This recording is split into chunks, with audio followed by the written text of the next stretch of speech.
Mais uma vez, boa noite para quem está assistindo essa aula novamente ou quem está assistindo ela online. Vamos aí à revisão da nossa prova de eclesiologia. Lembrando que o resumo em PDF está lá no site do AVA, assim como todas as aulas, incluindo essa, também estão lá disponíveis. Muito bem. Então, essa prova é bem tranquila. Nós vamos trabalhar em alguns temas que a gente já cobrou no semestre, que a gente já trabalhou nessa última parte do semestre. E são temas que eu acho de fácil absorção e fácil conhecimento. O primeiro deles é o motivo das pessoas estarem saindo da igreja. Deixa eu só ver, acho que tem alguém com o áudio aberto aqui. Então, o motivo das pessoas estarem saindo da igreja é a primeira temática que nós vamos falar. E a gente sabe que foram 3 motivos, então eu vou cobrar de você quais esses 3 principais motivos que têm feito as pessoas saírem da igreja. O primeiro motivo que a gente abordou é o trauma. Baseado lá naquele vídeo que a gente viu do pastor, esqueci o nome dele agora. Um dos primeiros motivos que ele fala que as pessoas têm que sair da igreja é a questão de traumas. Trauma, então, o primeiro motivo. Os desigrejam por conta das feridas causadas pelas igrejas em que estiveram. Estão tristes com a hipocrisia da igreja, não com Deus. Então, o primeiro motivo para que a gente pode citar aqui dos 3 que faz com que muitas pessoas saiam da igreja é a questão de traumas, né? Elas saem da igreja porque de alguma maneira elas foram feridas ali, né? Elas foram ali magoadas, feridas, maltratadas, não receberam devida atenção, enfim. E por isso elas saem da igreja, elas estão tristes com a hipocrisia da igreja e não com Deus. Então não são pessoas que se afastaram de Deus, são pessoas que se afastaram da igreja. Portanto, ou precisam ser resgatadas e ser pedido um perdão, resolver tudo com elas, ou essas pessoas precisam procurar uma nova igreja o mais rápido possível, né? Se você conhece uma pessoa nesse estado, como a gente falou, é importante que você incentive ela a procurar uma igreja, para ela não ficar sem uma congregação, sem congregar. Então, o primeiro motivo que muita gente sai da igreja é por questões de trauma. Eles estão tristes com a hipocrisia da igreja, não com Deus. O segundo motivo que pode levar pessoas a saírem da igreja que a gente abordou é os que tiveram seus olhos abertos, né? Ao estudarem as escrituras, assistir pregadores expositivos, viram que estavam em heresia. Então, um segundo motivo que faz com que muitas pessoas saiam da igreja é a questão de que tem muita igreja que não prega a verdade bíblica, fica pregando qualquer ladainha, fica pregando qualquer coisa, né?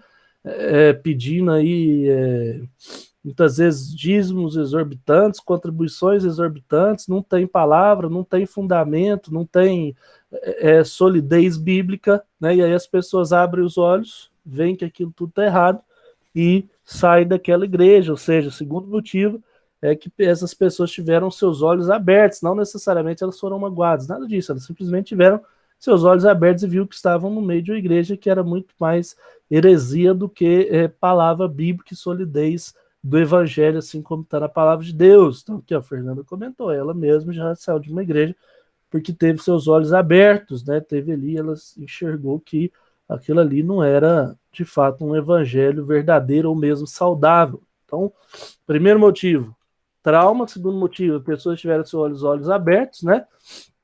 E um dos motivos que a gente falou sobre isso é que faltam igrejas bíblicas no Brasil, né?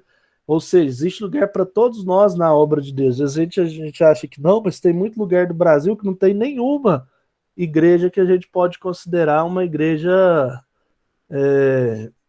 sólida na Bíblia, uma igreja bíblica de fato. Então tem lugar para todos nós. Se você de fato quer exercer a obra de Deus no nível mais profundo, existe lugar para você, não só no Brasil, como no mundo todo, né? Mas Deus não precisa de igrejas heréticas, meia boca.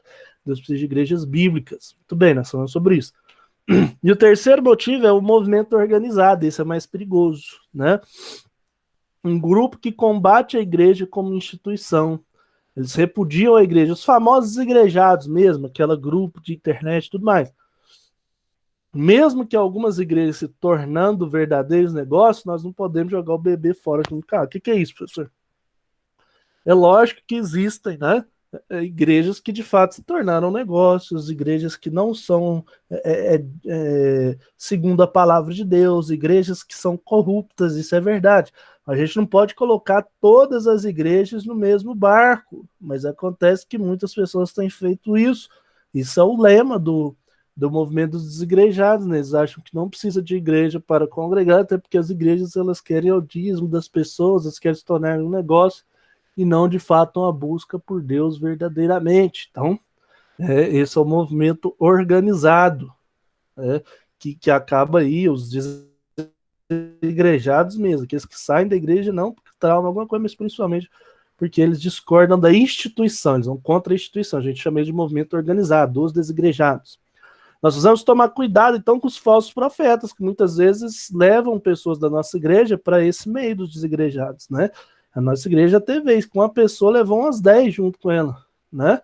Saiu, não concordava com a igreja, não concordava com a visão dos pastores e simplesmente saiu da igreja, né? E levou, não só foi junto, não só foi, como levou uns 10 junto. Então, nós temos que tomar cuidado com os falsos profetas, né? E entender que mesmo em meio às tribulações, mesmo que a igreja não seja perfeita, mesmo que o nosso pastor não seja o melhor do mundo, nós precisamos congregar, é importante congregar. Então foi isso que a gente falou em uma aula que a gente comentou, relembrando, para você não esquecer, 3 motivos que fazem as pessoas saírem da igreja. Trauma, né? As pessoas ali, elas foram ali traumatizadas pelo pastor, pela igreja, pelos irmãos, elas estão tristes com a hipocrisia e não com a igreja. Segundo, tiveram seus olhos abertos, porque viu que a igreja não era bíblica, era cheia de heresia. E terceiro, movimento organizado, os desigrejados que combatem a igreja como instituição. 3 motivos que levam pessoas a saírem da igreja. Muito bem. Falado disso, a questão da prova. Outras questões da prova eu vou abordar em relação à autoridade da igreja. Nós falamos sobre isso, né? Que autoridade é essa que a igreja tem? E aí uma pergunta que com certeza vai estar na prova basicamente desse jeito aí, ó. Em que é baseada a autoridade que a igreja exerce sobre a terra? Então, a igreja tem uma autoridade sobre a terra? Sim. Então, de onde que é baseada essa autoridade? Vamos analisar então para você fazer na sua prova. Primeiro, que é baseada a autoridade que a igreja exerce sobre a terra? Vamos lá, ó. Primeiro ponto, na autoridade que Cristo recebeu do Pai.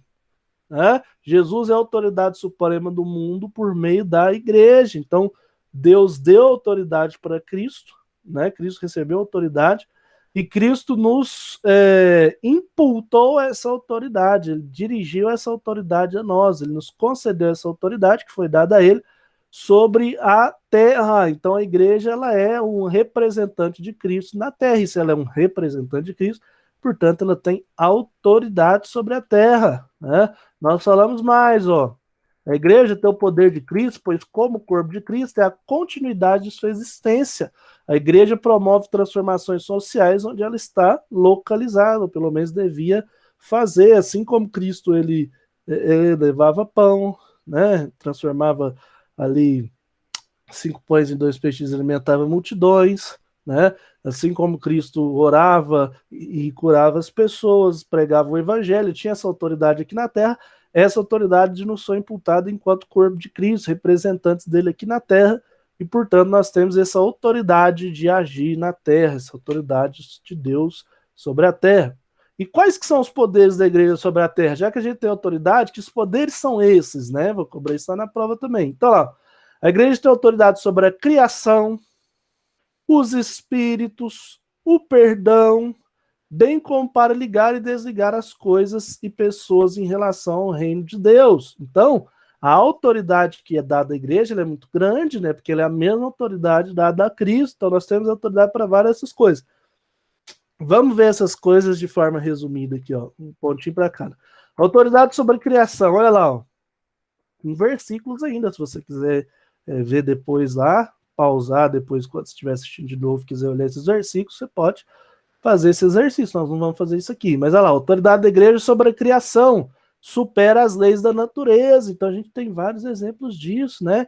Quando lá em Josué para-se ali a terra, ou como está escrito, o sol e a lua se parem, são autoridades, né? Que vem de Deus.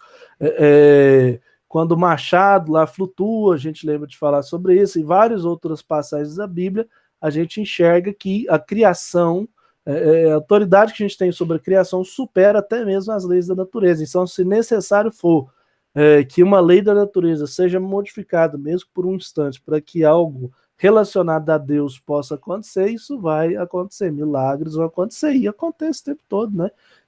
Deus agindo, nos dando poder sobre as leis da natureza, superando as leis da natureza.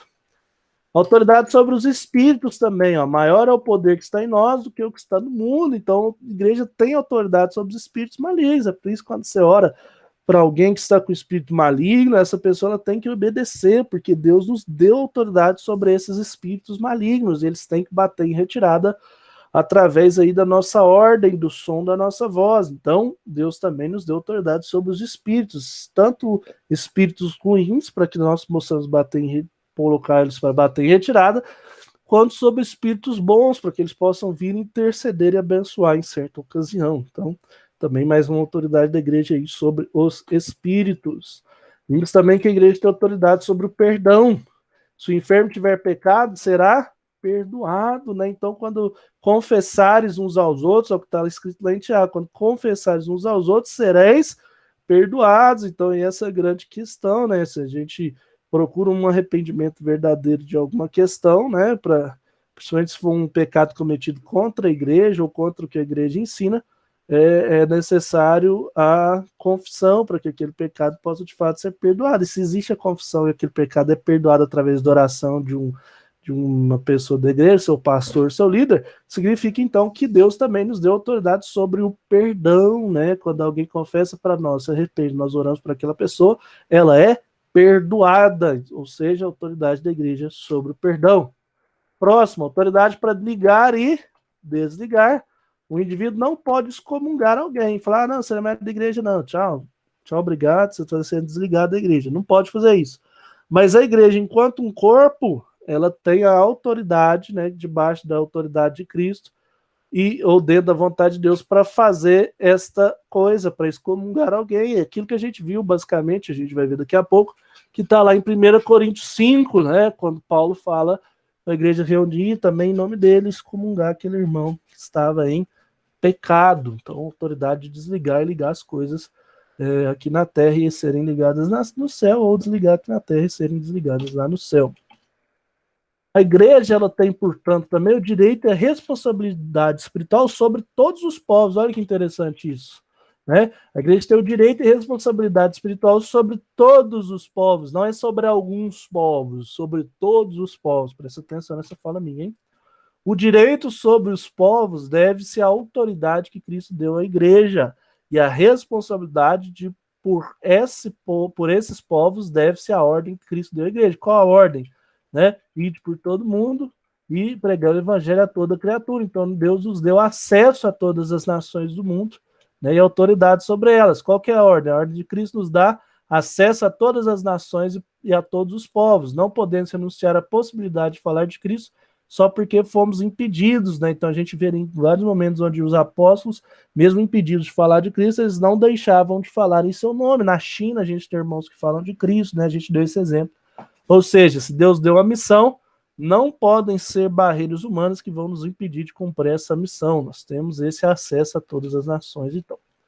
E, por último aqui, a prática, né? Cristo morreu por causa da sua fé. De forma objetiva e prática, confrontou as autoridades da sua época, não cedeu às imposições do governo de Roma. E se Cristo não fez, se os apóstolos fez, nós também não podemos nos limitar às questões humanas quando se diz em relação a cumprir a nossa missão de levar o evangelho, né? Então, Cristo atribuiu à igreja a interferência no mundo, é para a gente interferir. O direito e a responsabilidade imputados à igreja implicam a necessidade, em muitos momentos, de intervir sobre o mundo, né? Então, a igreja tem essa necessidade de intervenção até no meio político, por exemplo. A gente não está falando que a igreja não tem que falar política, tem que falar de política, né? Tem políticas aí que pregam o fim da igreja, né? O próprio comunismo prega o fim da igreja. Quando a gente pensa nisso, a gente tem que entender, então, que a igreja tem responsabilidade, sim, muitas vezes ela tem que intervir nesse mundo, tem que dar a sua opinião. Ela não pode simplesmente fazer igual os monges, ficar no monastério, no monte e pronto, e ficar orando, não. Deus nos chamou para agir, para transformar, para mudar, conforme a gente já tinha falado em sala de aula. Muito bem. Finalizado isso, outra aula que a gente tratou e que também vai cair na nossa prova é em relação a como tratar o pecado na igreja. Isso é muito importante, né? Vou cobrar isso aqui na prova também. Novamente, que é a mesma perspectiva. Tudo que está no slide de revisão cai na prova. O que não está no slide de revisão não cai na prova. Use isso como parâmetro. Então vamos lá. Como é que eu posso tratar o pecado na igreja? Vale uma releitura aí, principalmente antes da prova de 1 Coríntios 5. Vou deixar vocês usarem a Bíblia, mas seja bom, seja aí com contexto. Então, como trata o pecado na igreja? Lá a gente lembra, a gente primeiro falou que a gente vive na era do relativismo, né? Na verdade, pra falar a verdade, essa parte eu não vou cobrar não na prova, esses 2 slides agora. Mas a gente vive na era do relativismo, assim como a igreja lá em Coríntios, né? Que também relativizou o pecado do irmão lá. E hoje a gente ainda tem o espírito politicamente correto que se instaura na sociedade, e o grande problema é quando a igreja entra nesse, né? Tudo é politicamente correto, tudo é aceito, mas tem coisas que Deus não aceita. Falei isso aqui bem rápido, porque não vai estar na nossa prova. Mas agora aqui vai estar na prova, presta atenção isso aqui então. Corinto tinha 2 problemas ocorrendo simultaneamente, né? E até, na verdade, um conectado ao outro. O primeiro problema era qual? Tá lá em 1 Coríntios 5. Tá aí, ó. Primeiro, um membro da igreja estava vivendo com a mulher de seu pai. Paulo, ele chega a dizer, né, que nem os pagãos, entre os pagãos, que nem os pagãos se faziam assim, mesmo sendo a cultura grega. Ou seja, nem os pagãos faziam isso. A cultura grega, ela era bastante promíscua, para te falar a verdade, né? É uma das primeiras culturas onde a gente tem ali um pouco do homossexualismo mais aflorado. Tinha lá Sodoma e Gomorra também, né? Tinha lá todas aquelas regiões, mas em Roma eles eram bastante promíscuos ali, principalmente em Corinto, que era uma cidade portuária. Ixi, a orgia ali rolava solto, e mesmo assim, entre eles não faziam isso, né? Que era uma pessoa vivendo com a mulher de seu pai. E esse era o grande problema. O segundo grande problema é que a igreja simplesmente fazia vista grossa para aquilo, ou como está escrito aqui, a igreja aceitava aquilo, né? Aceitar no sentido de não falar nada, ser conivente, né? Se você vê alguma coisa e não faz nada, você está conivente com aquilo. Você sabe que o irmão da sua igreja está vivendo em pecado e você não fala nada, você está sendo conivente com isso. Então, quando eu te perguntar lá na prova quais os 2 problemas ocorrendo em 1 Coríntios 5, o primeiro é que um membro da igreja estava vivendo com a mulher de seu pai, e segundo, que a igreja estava simplesmente fazendo vista grossa, ou seja, a igreja estava aceitando aquilo ali. Paulo, portanto, fica indignado, né? Mas dá instruções de como que se deve tratar questões de pecado na igreja. Então, Paulo fica muito indignado, né? Como é que a igreja aceitava aquele tipo de coisa, como é que ele tinha que falar com aquilo de novo, sobre aquilo de novo com a igreja. E aí ele vem com as suas instruções sobre isso. Paulo usa, então, 5 argumentos aqui, 3 deles baseados na festa da Páscoa. Isso aqui eu vou também te cobrar lá na prova. Então, fique esperto nesses argumentos aqui, relacionados aí à Páscoa, e também outros 2 que não. Vamos lá. Os 3 primeiros, então, fazem referência à festa da Páscoa. O primeiro argumento de Paulo: pecado não tratado é como fermento. Por que como fermento, professor? Porque ele leveda a massa, ele vai se alastrando. Isso também ocorre nos nossos dias quando nós aceitamos o pecado. Isso vai corroendo os nossos padrões morais.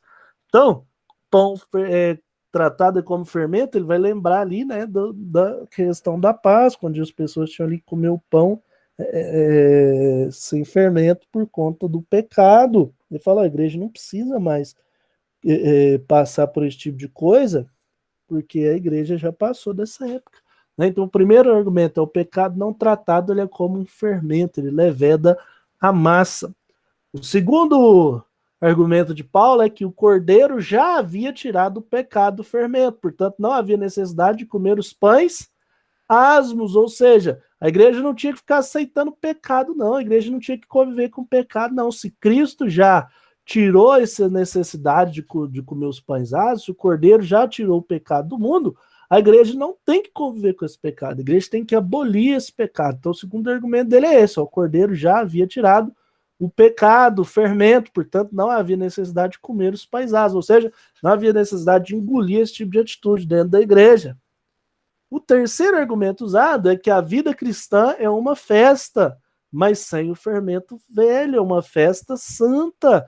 Então tem que ser uma vida de alegria, e com certeza num meio de pecado, no meio de promiscuidade igual estava tendo ali, a igreja não estava bem, mesmo que os irmãos não falavam sobre aquilo pesava sobre a igreja, o clima pesava, mas a vida cristã foi feita para ser uma festa, mas sem o fermento velho que leva da massa. Então, para que a vida seja uma festa, a cristã seja uma festa, né? Era necessário tirar esse fermento velho do meio deles. Então, o terceiro argumento é esse, ó. A vida cristã é uma festa, nós não temos que viver com fermento velho, nós não temos que aceitar pessoas que estão pecando no nosso meio. O terceiro argumento dele é esse. O quarto argumento, ele dizia, ó, existe lugar para separação na vida cristã. Então, existe sim lugar para separar na vida cristã, para se afastar, né? Isso aqui não se associa com... quando ele fala não se associar com os ímpios, né? A gente já está falando que não é em relação, a gente explicou bastante sobre isso, né? Não é em relação às pessoas do mundo, porque não tem como a gente ver fora do mundo, segundo Paulo mesmo fala. Mas quando ele fala dos ímpios, é os ímpios dentro da igreja, que sabendo a verdade, escolhem viver em pecado. Então, Paulo ainda inclusive comenta de outra carta, né? Então, será que essa era a primeira carta de Coríntios ou essa segunda carta? É a segunda carta, mas a gente não tem acesso a essa primeira, né? Gente imunda aqui não eram as pessoas do mundo, eram os crentes impuros, acabei de falar. A Bíblia nos manda para o mundo, para evangelizar, sermos sal e luz. Então não tem como a gente se afastar das pessoas do mundo, nós temos que estar no meio delas para ser sal e luz. Mas daqueles que, conhecendo a palavra, escolhem ficar em pecado, nós temos que afastar desses irmãos. Então existe sim lugar para separação na vida cristã. O avarento também deve ser afastado aqui como o impuro. Segundo Paulo, um é tão pecador quanto o outro. Entre outros exemplos que Paulo dá lá de pecados, que a igreja pode sim separar esses irmãos, excluir esses irmãos do convívio. Então, apesar de parecer falsa essa afirmativa, mas ela é verdadeira. Existe sim lugar para separação na vida cristã, que é separação de quê? Do mundo, professor? Não, porque o mundo a gente tem que ter sal e luz. Separação daqueles irmãos que, conhecendo a verdade, escolhem se manter na iniquidade, escolhem se manter no pecado, certo? E o quinto e último argumento que Paulo usa, ele fala, ó, não temos que julgar os de fora, mas sim os de dentro. Então, o último argumento dele é, nós não temos que ficar julgando as pessoas desse mundo, quem vai fazer isso é Deus. Deus vai julgar as pessoas desse mundo, mas nós temos que julgar sim os de dentro, né? Paulo deixa isso bem claro, ó. Paulo fala o que a igreja deve fazer. Lembra o que Paulo disse? Lá, ó, a igreja deve se reunir e expulsar aquela pessoa. Então fala, reúnam-se, eu estarei com vocês, usem o meu nome também, e expulsem esse irmão do meio de vocês, para que a bênção possa voltar a descer sobre essa igreja. Então esse é o último argumento que Paulo usa, não temos que julgar os de fora, mas sim os de dentro. Não é de nós ficar fazendo juízo do que as pessoas fazem lá fora, é juízo nosso julgar o que as pessoas do nosso meio estão fazendo. Então, recapitulando aí os 5 argumentos de Paulo. Primeiro, pecado não tratado é como fermento. Segundo, o cordeiro já havia tirado o pecado, que é o fermento, portanto não havia necessidade de comer os pães asmos. Terceiro, a vida cristã é uma festa, mas sem o fermento velho, né? Então, a igreja não tem que aturar esse fermento velho, a vida que é feita para uma festa, não para uma tristeza, igual estava acontecendo.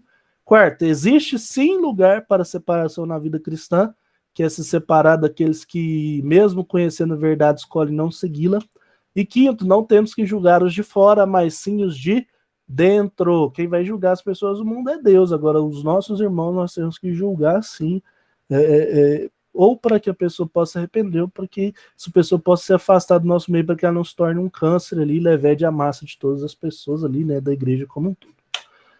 E a última coisa, foi a última aula nossa, que eu ia começar uma análise de livro com vocês, porque eu nem imaginei que a gente já estava acabando o semestre, né? Eu nem imaginei que a gente estaria perto do fim já. Então eu comecei um livro, mas que, né, só comecei. Depois vocês podem fazer a leitura desse livro se vocês quiserem, que é sobre a igreja saudável. E eu destaquei esse versículo aqui, eu também coloquei lá na prova, né? Deus dispôs os membros, colocando cada um deles no corpo como lhe aprouve. Se todos, porém, fossem um só membro, onde estaria o corpo? Certo é que há muitos membros, mas um só corpo. Não podem os olhos dizer à mão, não precisamos de ti, nem ainda a cabeça aos pés, não precisamos de vós. E ainda tem aquela analogia que ele faz, né, de uma igreja das partes do corpo humano, né, o pastor face lá, o irmão orelha lá, que era do louvor, o irmão mão, que não se sentia ali agraciado, né? Mas baseado nesse versículo, eu vou pedir para você, né, então já prepare-se para isso, eu vou pedir para você fazer uma análise. Como que seria uma igreja saudável baseado aqui nesse versículo. O que esses versículos aqui, 1 Coríntios 2, 18 a 21, podem nos ensinar sobre ser uma igreja saudável? O que uma igreja saudável precisa ter? Baseado nesse versículo, tá? Então eu não estou abrindo a pergunta para muita coisa, estou apertando o que esse versículo aqui nos ensina para que uma igreja seja saudável. Então aqui está claro, né? Uma igreja, para ser saudável, ela precisa de ter todos os tipos de membro, né? Reconhecer que todos os membros são importantes, que a gente não pode virar e dizer, você não é importante, você não é importante, eu não preciso de você, eu não preciso de você. Uma igreja saudável tem que ter união e todos os membros têm que entender que todos têm a sua importância para que aquele corpo possa funcionar da maneira adequada e ser de fato um corpo de Cristo. Então esse é o ensinamento que a gente tem aí, baseado em 1 Coríntios 12, do 18 ao 21. E assim eu concluo a minha revisão, para dar tempo aí, isso é só meia horinha, para que você possa assistir ela novamente aí, caso você queira, antes da prova. Deixa eu passar um pequeno exercício para você fazer para mim e me mandar lá no Ava. Eu vou digitar aqui e deixar aí na tela para você. Faça uma análise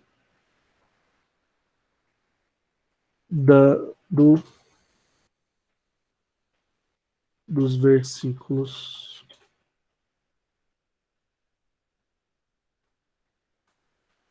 18 a 21 de 1 Coríntios 12. Então aqui, ó,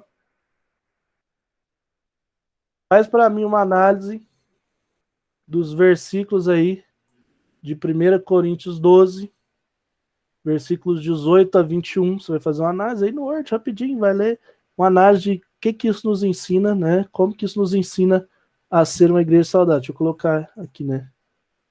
Como esses... Tá ditando. Versículos nos ensinam a ser uma igreja saudável. Eu coloco aí para você, para quem quiser tirar um print disso aqui.